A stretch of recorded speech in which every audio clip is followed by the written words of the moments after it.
حضرت شیخ الحدیث مولانا مراج الاسلام صاحب نے ایک جگہ لکھا ہے کہ کسی نے مجھ سے پوچھا ہے کہ قبر میں صرف یہ پوچھا جائے گا من ربو کا ماں دینو کا، یہ پوچھا جائے گا تیرا رب کون ہے، تیرا دین کیا ہے، تو نبی پاک علیہ السلام کے بارے میں دنیا میں کیا کہا کرتا تھا۔ اعمال کا حساب نہیں ہوگا، فرشتے پوچھیں گے تو اتنا پوچھیں گے اور پھر اس کے لیے جنت کی کھڑکی یا دوزخ کا دروازہ معاذ اللہ کھلنے کا فیصلہ ہو جائے گا۔ تو کسی نے پوچھا کہ اتنا کیوں ہے، باقی سارے سوال جواب قبر میں کیوں نہیں؟ تو وہ جواب دیتے ہیں، وہ کہتے ہیں کہ جب قحط پڑ گیا نا بہت سارے علاقوں میں، تو حضرت یوسف مصر کے حکمران تھے، تو باقی جگہوں پہ قحط تھا، آپ نے تو خواب دیکھا اور پھر کچھ گندم آپ نے بچا لی۔ تو حضرت یوسف علیہ السلام کے پاس بہت سارے لوگ گندم لینے کے لیے پہنچنے لگے، تو آپ نے رستے میں کچھ چوکیاں بنا دی تھیں، پولیس والے کھڑے کر دیے تھے سمجھ لیجئے۔ تو ان سے کہا تھا کہ جو آدمی گندم لینے کے لیے آیا اس سے پہلے اس کا نام پتہ پوچھو، بلدیت پوچھو، اور یہ پوچھو کیا لایا ہے، وہ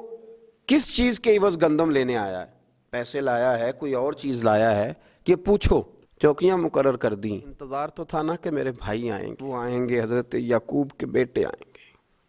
انتظار تو بھائیوں کا تھا، اگرچہ انہوں نے بڑی زیادتی کی ہے پر ان کو آنا تو ہے۔ تو فرمانے لگے کہ سارے لوگ آئیں تو ان سے پوچھنا کہ وہ کہاں سے آئے ہیں، وہ کون ہیں اور کیا لائے ہیں، یہ بھی پوچھنا۔ لیکن فرمایا جب کنعان کے لوگ آئے نا تو بس اتنا پوچھ لینا وہ کون ہیں، یہ نہ پوچھنا کیا لے کے آئے۔ بھائی ہیں نا تو ان کی پردہ پوشی کرنی، ان سے نا بس اتنا پوچھ لینا کہ وہ کون ہیں، وہ اگر بتائیں کہ ہم کنعان سے آئے ہیں تو بس اتنا ہی کافی ہے، ان سے پھر اگلا سوال نہ کرنا۔ تو حضرت شیخ فرمانے لگے، رب فرماتے فرشتو تم نہ جا کے بس اتنا پوچھ لینا قبر میں میرے بندے سے کہ وہ مجھے جانتا ہے نا، اس کا پردہ نہ کھولنا، تم نہ حساب کتاب پوچھنا، بس اتنا پوچھ لینا مجھے اور میرے نبی کو جانتا ہے، اگر وہ کہے جانتا ہوں تو پھر آنے دینا، میدان محشر میں خود پوچھ لوں گا۔ اور مسلم شریف کی حدیث ہے، میرے رسول پاک علیہ السلام فرماتے ہیں اللہ اپنے بندے پر اپنی رحمت کی چادر ڈال کے پوچھے گا، لوگوں سے چھپا کے پوچھے گا، یہ گناہ کیا تھا اللہ میں بھول گیا تھا، یہ والی غلطی کی تھی اللہ میں بھول گیا تھا،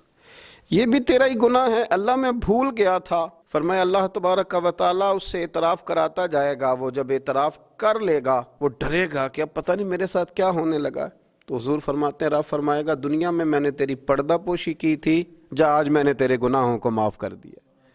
تو یاد رکھیں کہ صبح قیامت بھی اللہ تبارک و تعالیٰ کی بارگاہ اپنے بندوں پر فضل فرمائے گی، رحمت فرمائے گی، تو یہاں بھی اس کے کرم کی امید رکھیں،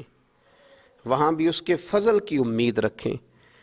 اور آسانی کی امید رکھیں، کرم کی امید رکھیں۔ دعا کرتا ہوں اللہ تبارک و تعالی ہمیں اپنی خاص رحمتوں سے متمتع فرمائے، اپنا خاص فضل ہمارے شامل حال فرمائے۔